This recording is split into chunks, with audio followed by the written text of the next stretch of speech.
What's happened? The horses bolted. The carriage ran away. Oh, yes, I remember. My stepmother, Madame Danglars. Both ladies are unhurt, a little shaken perhaps, nothing worse. Oh, thank heaven. You were the only one to suffer injury. You hurt your head when it happened. Who are you? Maximilian Morel. I am Valentine de Villefort. Thank you, monsieur, for your kind attention. I am quite recovered now. You must rest a while longer, mademoiselle. Are you a doctor? It's true, I'm not a physician, but my profession does demand a certain knowledge of medicine. I still do not know where I am. In the house of the Count of Monte Cristo. The accident happened at his very door. How strange. Now, you must not excite yourself, mademoiselle. Shut your eyes and try to sleep. Mademoiselle Valentine.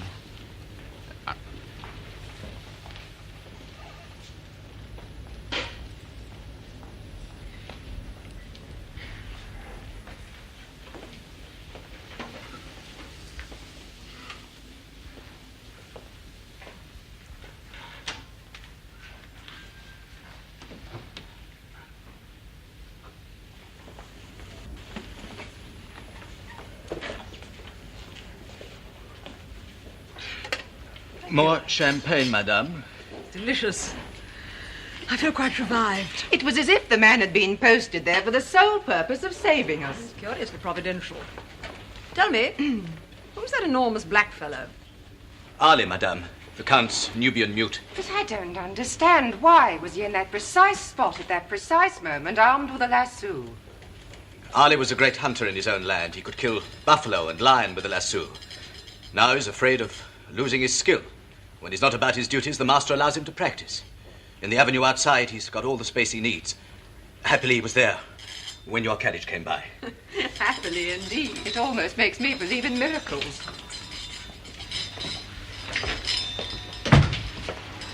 Good heavens, Bertuccio, what on earth is the matter with you? That woman. That woman. What woman, Bertuccio? The dark one in the green gown. Madame Danglars? Yes, it's she, Excellency. I recognized her instantly. It's marvelous how little she's changed. You are trying to tell me, Bertuccio, that Madame Danglars is this mysterious lady you saw in the garden at Auteuil? I swear it, Excellency. But I know it, Bertuccio. Madame Danglars is the mother of your Benedetto. But did you know that de Villefort was the father? Well, ladies, have you recovered from your ordeal? As if we'd woken from some dreadful dream. But how is Valentine? Poor child. Is it serious? She is suffering from a mild concussion. There are no complications, and she is being very well cared for. You make light of my fears. I can assure you, madame, that she has no intention of dying. And my wicked, treacherous horses. Ali has examined them, and they are none the worse for their experience. I was so proud of them. Now my husband will never permit me to use them again. I think he will. I have taken the liberty of giving your coachman a prescription. A simple drug, much used by the Tartars for taming wild stallions. 2 or 3 drops daily, and your dappled greys will become quite tractable without losing their natural spirits and vivacity. My dear Count, you'll never cease to surprise us. I think you must be a magician. Only in some respects, madame. When it comes to entering the society of your capital, I shall need every guidance. It has been suggested that you might be the very person to assist me. However, even if you were prepared to be so generous, I certainly could not solicit your advice without first meeting your husband. Well, that is easily arranged. I shall send Monsieur de Villefort to fetch my stepdaughter when she's sufficiently recovered.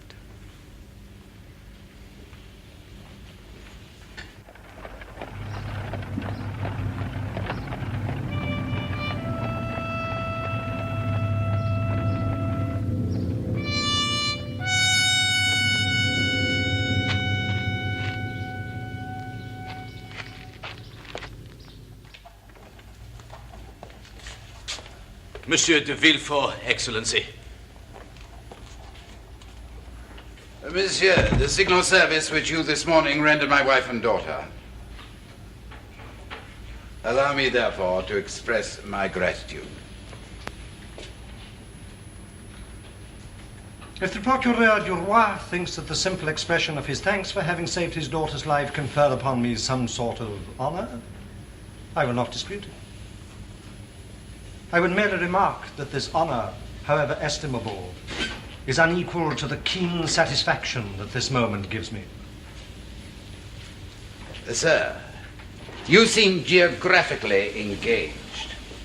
It is a rich study for you, who, as I hear, have visited most parts of the globe. Yes, sir. I have sought to make on the human race, taken in the mass, what you practice every day upon the individual, a psychological study. I have believed it is much easier to descend from the whole to a part than to ascend from a part to the whole.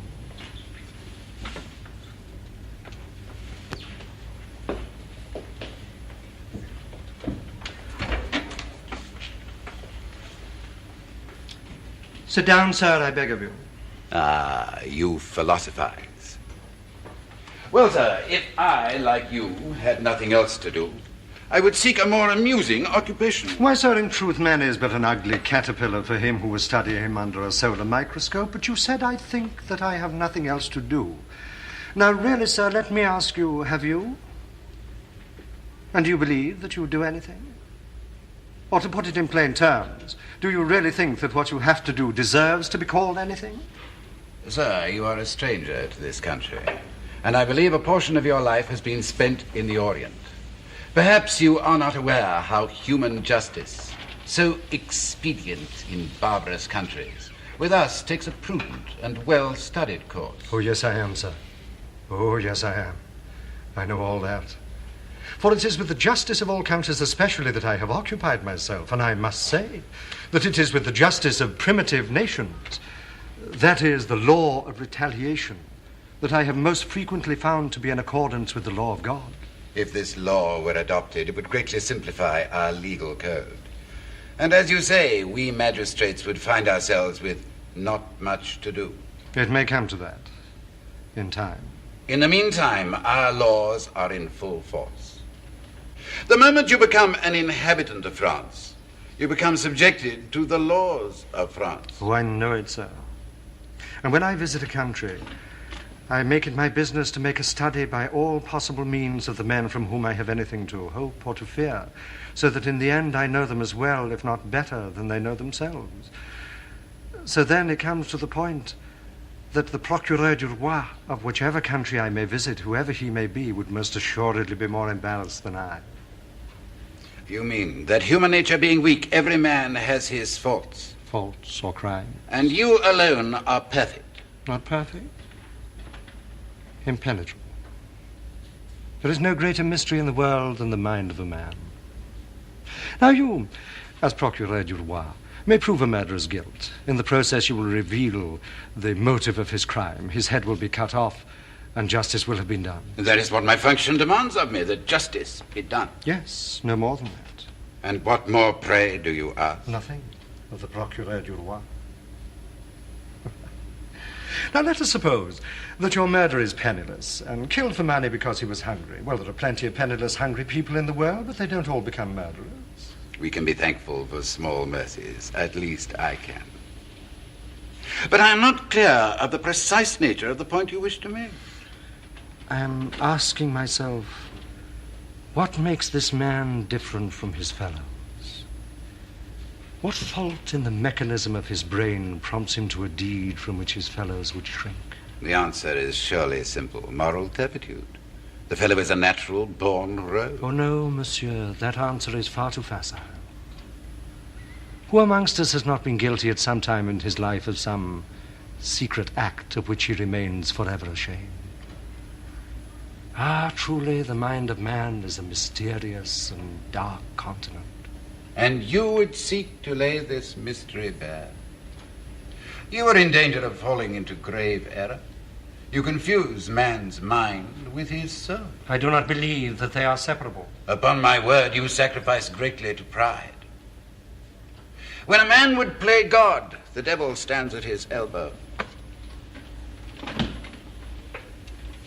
You detect in me the sin of pride. If I am mistaken, I demand your apology. But yes, there was, in the manner of your pronouncement, or so it seemed to my ears, a note of pride. Did I make any pronouncement?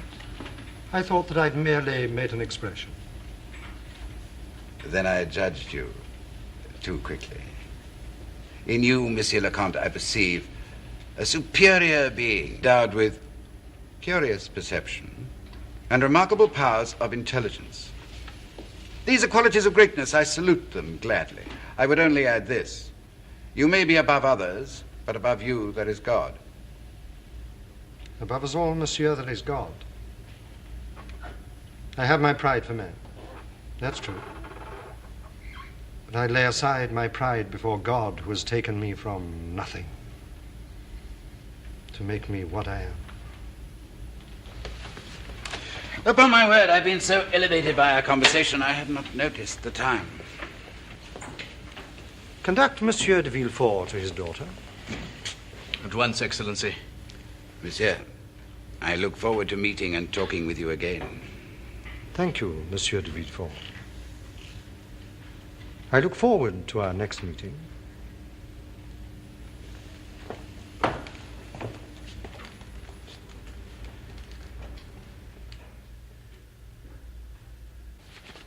My dear Maximilian, I must confess I'd feel somewhat weak in the knees myself if I had to ask old Villefort for his daughter's hand. And you have everything. Title, riches, distinguished parents. And an intended bride. Mademoiselle Danglars. You have yet to meet Eugenie. Why do you speak thus? You must love her. Do I? No, I guess love doesn't come into our relationship. Oh, then you cannot possibly marry her. My dear Maximilian, how refreshing you are. I didn't know such innocence still existed in Paris. The plain truth of the matter is my father and Baron Danglars are old friends. They want this bond between our two families. Albert, I have heard that Madame Eugenie is both handsome and talented. Oh, she sings like a bird, moves like a goddess, and scares me to death. My poor friend. Well, if this is so, then you cannot possibly persevere in your suit. I'm inclined to agree. But these arrangements made between two men like my father and Baron Danglars are not easily overturned. Though I must confess, I'm much stone in my mind. And you must reach a decision. With help, so I shall. I intend to take the best advice in Paris. Oh? Where are you going to find that? There is only one man to ask. Monte Cristo. And you know what? That is precisely what you should do also. I? That's it. He shall help both of us. Goodbye, Mr. Thompson, and thank you. No one, to my knowledge, has ever challenged the solvency of Baron Danglars. It is a fact, however, that as a result of the political situation, his investments have suffered some damaging blows. Not unnaturally, he's been at pains to disguise their true nature, but they must have been very considerable. No doubt the setback is only temporary, but since you have a letter of unlimited credit with him, I felt it my bounden duty to warn you. Should he invite you to speculate in some plausible enterprise, be chary of doing so.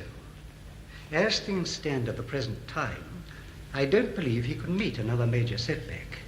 Should that occur, I think we should see the empire of Baron Danglars crumble into ruin. Thank you, Mr. Thompson.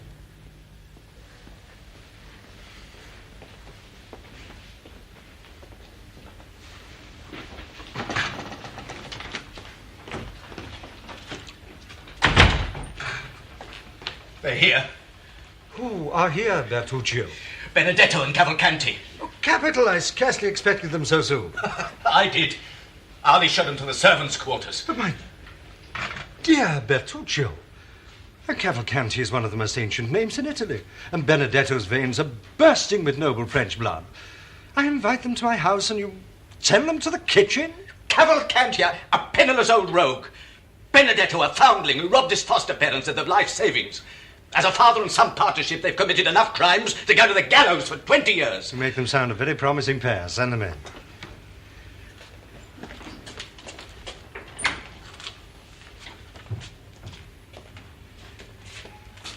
Good evening, gentlemen. It was very courteous of you to make the journey from Rome with such expedition. Monsieur le Comte de Monte Cristo, Since both money and the means of conveyance were lavishly provided, there was nothing to hinder us. Still, you could have spent the money and left my relays to rot. Your letters, monsieur, hinted at even greater benefits awaiting us in Paris. Well, so there shall be, provided you perform to the letter what I require of you. Well, that, monsieur, must depend upon the nature of your requirements. Oh, I think not. You will accept my proposals unconditionally, or you will both go to prison for a good many years. Infamous. I told you it was a trap. But, my dear sirs, you are most welcome. It is Le Marquis Cavalcanti. The Marquis Cavalcanti. Yes, I really am he. Ex-major in the Austrian army. Oh, was I a major? Yes, you were a major. And you have an income of $500,000 a year? $500,000, is it? Yes. Oh, well, be it $500,000 then. I had no idea it was so much. And I have the honor of addressing Monsieur le Vicomte Andrea Cavalcanti, your adored son. Yes. Oh, but pray sit down, gentlemen. What on earth am I thinking of keeping you standing? Please don't mention it. The service you will perform for me is not arduous, nor even dangerous, provided you obey absolutely what I tell you. You will live within the limits of almost unlimited wealth. I cannot imagine that the experience will be in the slightest degree disagreeable. If what you say is true, Monsieur le Comte, you have only to command us. Yes, I am aware of that. And now, gentlemen, from this moment, you are Major Cavalcanti, Italian aristocrat and millionaire, and you, Benedetto, are his son, the Vicomte Andrea Cavalcanti. Your place of residence will be my country house at Auteuil. Tomorrow morning, Major Cavalcanti, together with a letter of reference which I shall give you, you will open an account at the banking house of Baron Danglars. From this account, you will draw what money you need for yourself, and you will also make an allowance for your dear son. The amount of the allowance will be 50,000 livres per year. Per year? You will live in a style becoming your rank and station, and since you are rich, you will dress simply and without pretension. Well, gentlemen, do you understand me? This cannot be all you require of us. If it were, I would scarcely have gone to the trouble and expense. No. You will enjoy the life that I have described, but you will at all times be entirely at my disposal, and you will be ready day and night to obey any instruction which I may give you. Good night, gentlemen.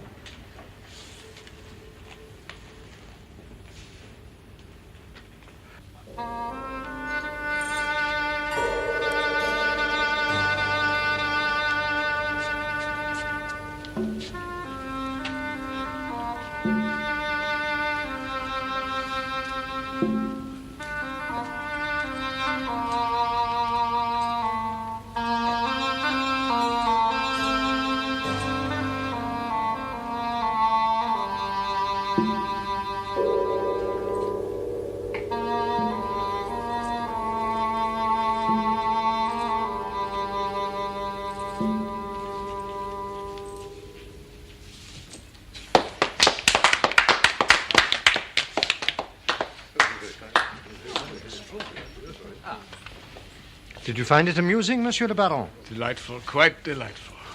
And you, madame? By dear Count, I've never seen its equal. It was quite disturbing. I thought she was exquisitely beautiful. What was your impression, mademoiselle? I agree with Madame de Villefort. The girl was beautiful. Her dance was not. You didn't like it? I detested it. Why? Because, Vicomte, for me it symbolized the degradation of my sex. I do not understand. I'm not criticizing her skill and artistry, but the spirit which informed her dance. Oh, come, Eugenie, whatever you say. No, this is most interesting. Pray continue, mademoiselle. Every movement of her body acknowledged the existence of a world in which man is the master. Oh, that is the Oriental attitude, is it not, Monsieur le Comte? Most certainly. It is not one to which I subscribe. Because this is France. And in France, mademoiselle, man is the adoring slave of lovely women. Listen to him.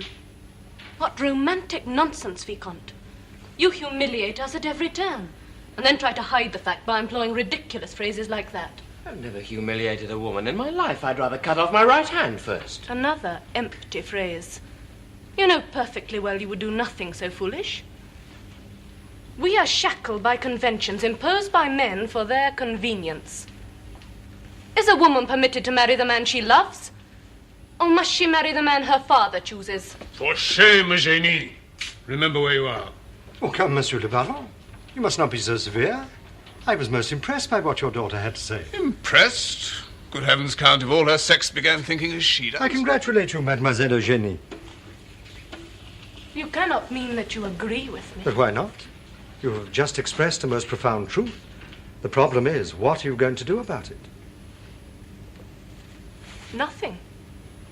I scandalize my friends by saying what I think.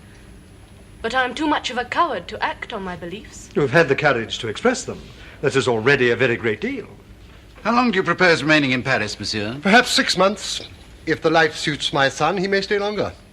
You should find him a French wife, monsieur. Nothing would please me more, madame. I have the greatest admiration for French women. I'm beginning to suspect that Andrea shares my views. Have you found yourself a place of residence yet? My son and I are most fortunate. Monsieur le Conde Monte Cristo has very graciously put his country residence at Auteuil at our disposal. Auteuil? I didn't know you had a house in Auteuil, monsieur. I have only recently acquired it, madame. Whereabouts, monsieur le Comte? 28 Rue de la Fontaine. What is extraordinary, Monsieur de Villefort? That house belonged to my father-in-law, the Marquis de Saint-Méran. Now, that indeed is a very great coincidence. Naturally, my steward conducted the transaction for the lease, but I'm almost sure that he told me that the house had been empty for many years. Oh, yes. The Marquis lived and died in Marseille. He seldom made the journey to Paris. I doubt if the house has been occupied for the last 20 years. The house has a certain curiosity for me. A crime was committed there. A crime? Beware, monsieur. You are in the presence of the Procureur du Roi. Well, then, naturally, this is the very moment to declare it. What sort of crime? Well, my gardeners were digging over the soil to lay a new lawn, and they came across the skeleton of a newly born child. The devil? A newly born child? Infanticide is a serious matter. How can you know it was infanticide? It is surely murder to bury a child alive, monsieur. You cannot possibly say that it was buried alive. Then why bury it in a garden if it were dead? Oh, no, the cemetery is the proper place. The Count is right. It was certainly murder. Stop! I can't bear it. What is done to infanticides in this country? Oh, their heads are cut off. Is that not right, Monsieur de Villefort? Yes, you are right. You are right.